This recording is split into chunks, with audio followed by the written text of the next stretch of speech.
tell us everything that happened in the room, or at least what you found to be the most striking moment in that discussion with Joe Biden.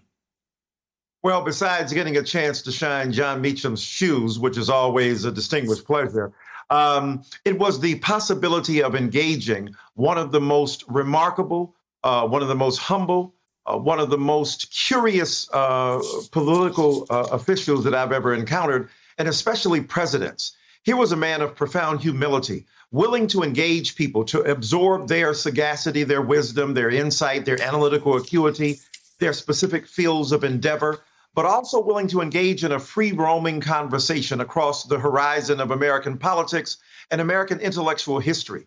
Imagine a graduate seminar where a very sharp student is engaging in a serious analysis of a particular subject and then bringing to bear a broad variety of streams of knowledge and awareness. That's what it was. After every presentation of each of the historians and analysts and commentators and critics gathered there, President Biden, to my utter delight and surprise, would intervene after every presentation and give an extemporaneous, improvised analysis of the particular subject, show his knowledge of that particular subject, ask penetrating questions, and evince a remarkable comprehension of the interconnection between that particular field and what he was now facing. It was a rather remarkable evening.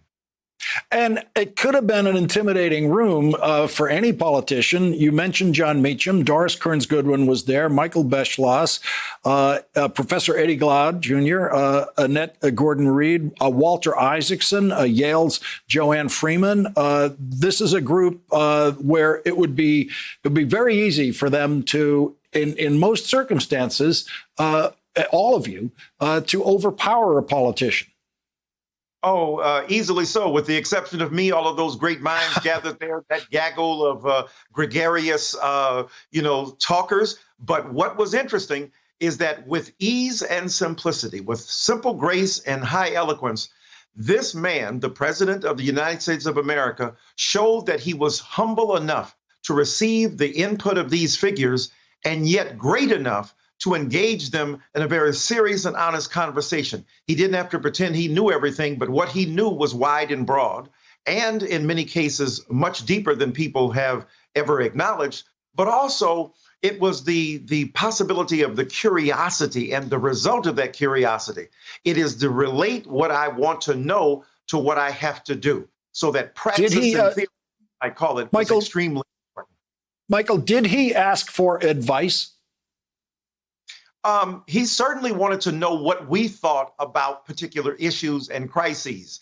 I don't want to say I don't think the president of the United States of America would seek any advice from us, though we deem ourselves to be public policy experts of a certain sort and amateurs. But no, he was looking for something broader. It was not a utilitarian calculus or a particular specific outcome and metric that guided his own beliefs and his interaction. It was about what is the theory? It's the intrinsic value of knowledge and how that knowledge can be related to a particular crisis. So in that sense, the man is a intellectual of the first order and a curious guy who wants to know more about the world. And I tell you, Lawrence, it was beautiful and refreshing to know that the most powerful man in the world has intellectual curiosity and a desire to want to know for its own sake. My God, what a return to greatness in that Oval Office. If not quite Jeffersonian, at least Lincolnian at a certain level.